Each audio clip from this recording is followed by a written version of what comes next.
Hi, I'm Dr. Boyce Watkins from YourBlackWorld.com, and many of us saw this week the story about the death of Hadiya Pendleton, who was a young girl, 15 years old, who was killed in the south side of Chicago right after the inauguration of President Barack Obama, right after she performed at the inauguration. And, this death kind of hit a lot of us pretty hard, and it led to a moment of reflection, I think, for many of us who care about this sort of thing.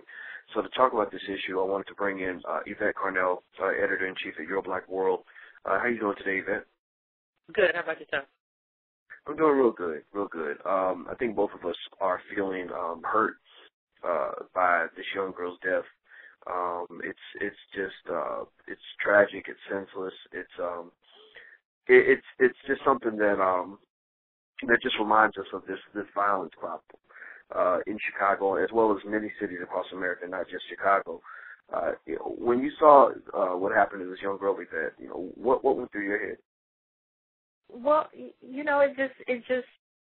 what went through my head was just the idea that for a long time, this has been painted as kind of a thing that, these gang members are going at each other. It's a really bad thing, and even when the kids, there were children. I remember the young girl who was working her little lemonade stand or whatever, and she got caught up in the gunfire. But you really haven't seen a focus on how many innocents have been caught up in this. It's just been kind of painted as gang members killing each other. And, as sad as it was, the first thing that occurred to me is, this is going to bring it all home. This is going to bring it all home. This isn't just about, people who are doing bad things hurting each other. There are a lot of innocent people who are getting caught in the crossfire. And for the most part, lawmakers, both in Chicago and outside of Chicago, really aren't that concerned. Yeah, I think you're right. This death was interesting because, and of course highly unfortunate, but it was also interesting in the sense that it reminds all of us that this isn't just about gang members, that there are a lot of people who are affected by this, innocent people who are affected. The village, the black village, where we raise our children, is affected. And I think that those of us who think that this problem doesn't impact us, they need to realize that when this girl was not killed in a neighborhood that was known to be violent. She was killed in one of those neighborhoods that appears to be safe, has the illusion of safety, but actually it borders on a neighborhood where there is a lot of violence. And it actually got the attention of a lot of not just politicians, but it also got the attention of some middle-class black folks who thought that the violence problem was somebody else's problem. They realized that, somebody with a gun, he can cross the street. He can walk a mile away from his block and kill somebody on your street, too. When we talk about our kids and how they're impacted by the availability of guns, how they're impacted by music that glorifies black-on-black violence, we have to understand that we can't just say, well, the music doesn't matter. Your parents should be mentoring you. Your parents should be your role models. Well, you have a lot of kids out here, unfortunately, who don't have parents who are good role models. And those kids might come across the street and harm your kids. So ultimately, we have to look out for, as a community, all those kids, even the kids that don't belong to us. Also, we have to realize that we can't keep playing with these politicians. We can't keep letting them shed tears for little white kids when they get shot out in Connecticut, but forget about the little black kids that get shot in black neighborhoods. This is something that we have to speak up about, something we have to move forward with, and something we have to deal with in a very direct way, or our children will continue to die, and nobody cares about that. So Yvette, let me ask you this question. I saw that there was a statistic that said that basically the number of illegal guns confiscated in Chicago doubles the number of illegal guns confiscated in New York City. Now, New York City has pretty strict gun laws. I don't know the specifics of Chicago gun laws, but I doubt they're as strict as New York. Do you think that there's something going on here with the availability of guns for our kids? We know that black kids in the hood don't make guns. They are not gun manufacturers. But yet these illegal guns somehow just slip through the cracks and end up in the hands of people that run around killing our kids. What do you think is really going on with that, and how are these kids getting all these weapons of mass destruction? Well, I think, Chicago has some of the strictest gun laws, in the country, too. But the problem is this. Unless there's a federal law which deals with guns and deals with guns across the board, gun laws in specific states really don't matter. If you're in D.C. and D.C. has its gun ban went to the U.S. Supreme Court and was struck down. But if you're in D.C. and you're in a city with strong gun bans, you can just drive to Virginia. So it doesn't matter at all. And the thing that you have here is that you have a lot of people who are basically making a lot of money. And when you have a lot of people who are making a lot of money, they're going to hire somebody to pay off the politicians. So that's what you have with the NRA. The NRA doesn't work for we the people, and it's not about tyranny. It's not about any of that. They're doing the business of the people who produce guns. That was their job. There used to be a day in this country where the NRA actually was in favor of common sense gun laws. That's changed because they're not working for the people; they're working for the gun lobby. So I do believe that when you have these gun manufacturers, they want to get guns on the street. It doesn't matter whether they get those guns on the streets in Chicago, in the Congo. It doesn't matter. They just in Egypt. They just want these guns on the street. They don't matter where they go. And if they can pull these guns to black kids in Chicago, or if they can get these guns, to gangbangers in Compton or wherever, they're gonna put them there because in their minds there's a market there, and this is just about money. Wow. Well, I think it's a real simple formula. If you remove education and economic opportunities and you inject drugs and guns into a community, you're going to have genocide. That's a recipe for genocide. And the reality is that this is only going to stop if we stop it. I think that any politician, all the way to the top, or to the bottom, black, white, I don't care what color you are, anybody who's supporting this or allowing this to happen or acting like they do not care that this is happening needs to be dealt with, period. I think also that we have to remember that our community is more important than our loyalty to any political figure, which means that we have to protect our kids. You have a mother like Shirley Chambers who lost all 4 of her children to gun violence in Chicago. All 4 of her kids. A mother should not lose all 4 of her kids to that kind of violence. I mean, so effectively, many of our kids are growing up in a war zone. We somehow have been trained to believe that certain kids deserve to die. The other kids deserve to be safe and happy, but our kids deserve to be shot and traumatized before they're 13, 14 years old. I don't accept that. I reject that entirely, and I don't care who disagrees with me. And I think that it's important that we, as a community, start to really talk about these issues and start to deal with these issues in a direct fashion. When I was in Chicago this week, I've been spending a lot of time on the South Side. When I was in Chicago this week, I saw that there was an organization that was actually going down to the radio station and protesting, the violent music that's coming on the air that's really brainwashing our kids into thinking that death and destruction of their own people is an acceptable way of life. So I think that there are people who are starting to speak up. I encourage those people who are speaking up to continue to do so. I also encourage them to not worry about what other people think. This is a very serious time for our community, and we can't just sort of back up and become complacent. Now, Yvette, I'll let you get the last word in on this. What are your thoughts when you talk about, people say, well, when a tragedy happens, you shouldn't politicize it. But I think politics is incredibly relevant in this situation. Now, what is your take as far as how we should view this tragedy from a political standpoint? Well, I think black people have to come to terms with something that they refuse to come to terms with. Black people like to think of themselves, we're full citizens, we're not 3/5 anymore, we've come a long way, and that's true. But the truth of the matter is, in these sorts of things, we can see from people's actions. Words don't mean a lot to me. Actions count. You can see that, the politicians really don't care about what happens in Chicago. That's the same reason that nobody intervened during the genocide in Rwanda. Rwanda is the same reason that nobody's going to intervene in Chicago. Black lives aren't worth as much. So you have to ask yourself, when are we going to, I've called for in the past a period of hibernation in the black community. When are we just going to focus on ourselves?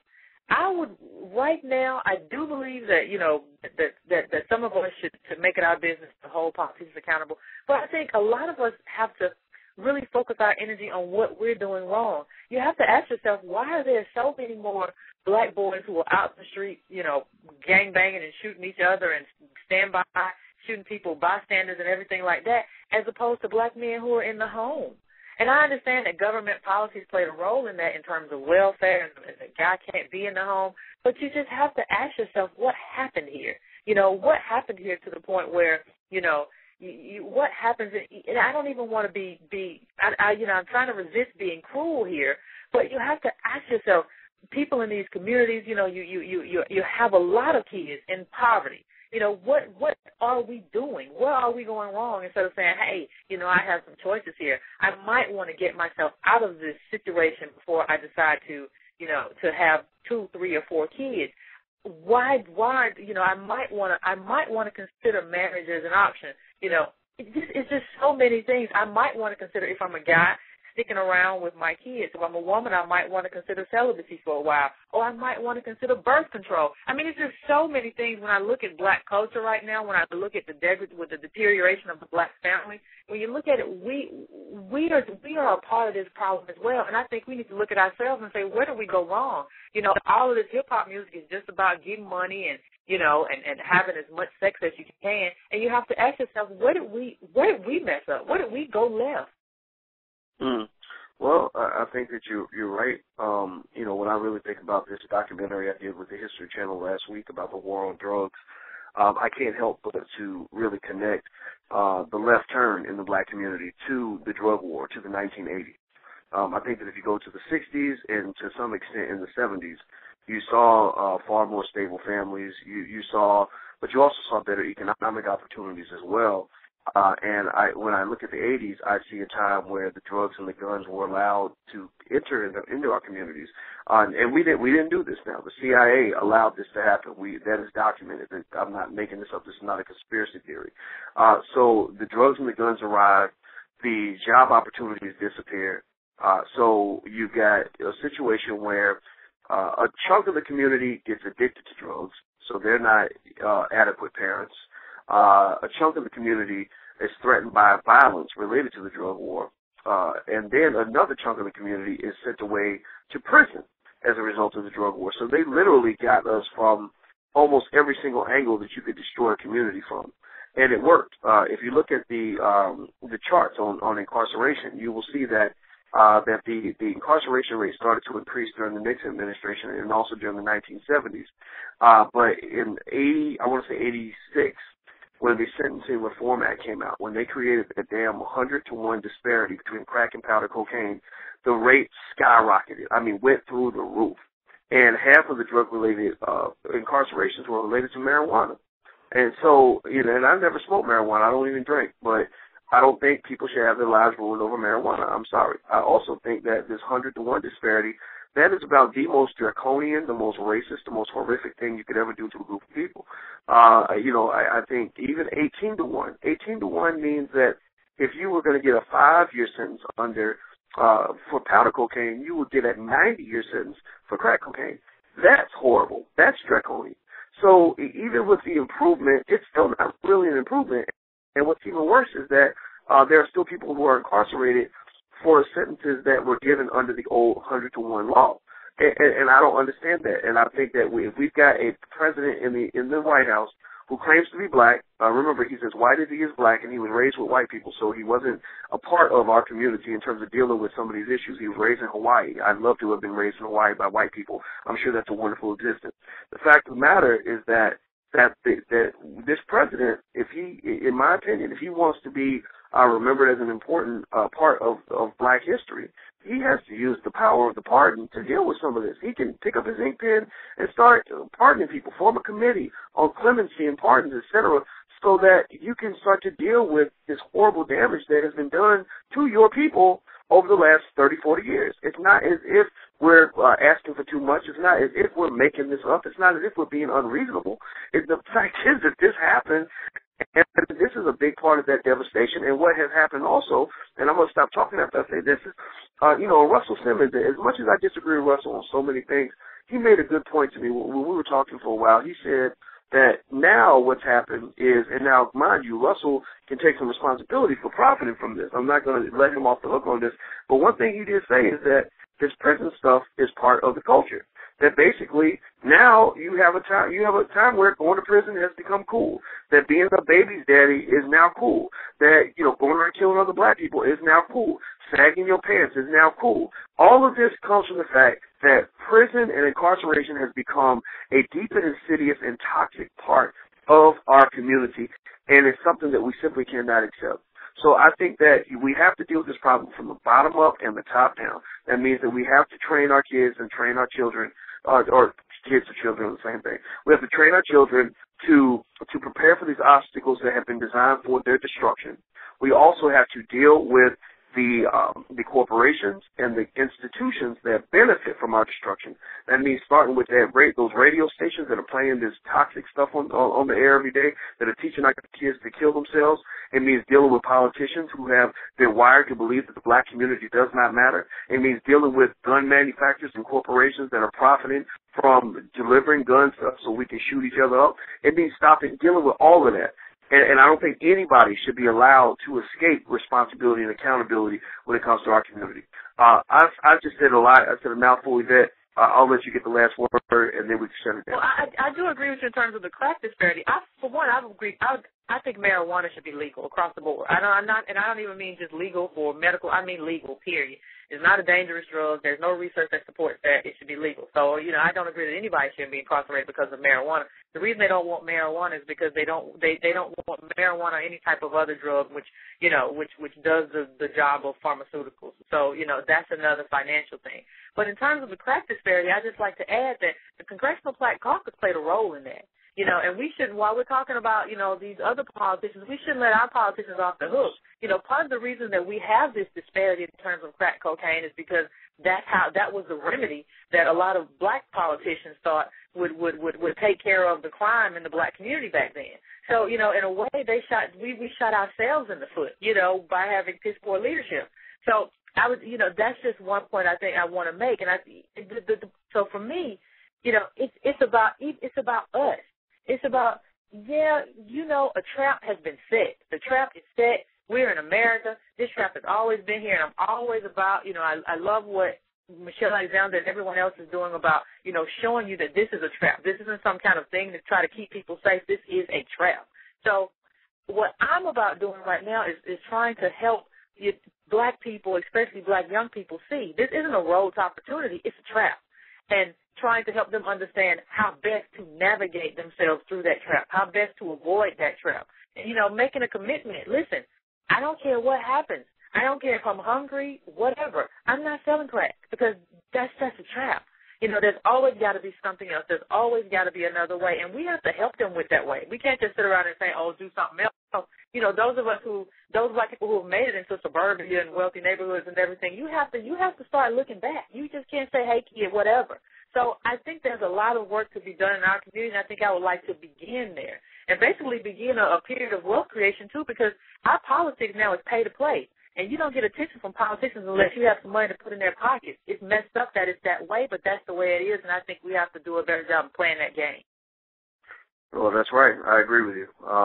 If anybody wants some simple lessons for their children and for other people's children, remember, you don't have to have a child in order to be a parent.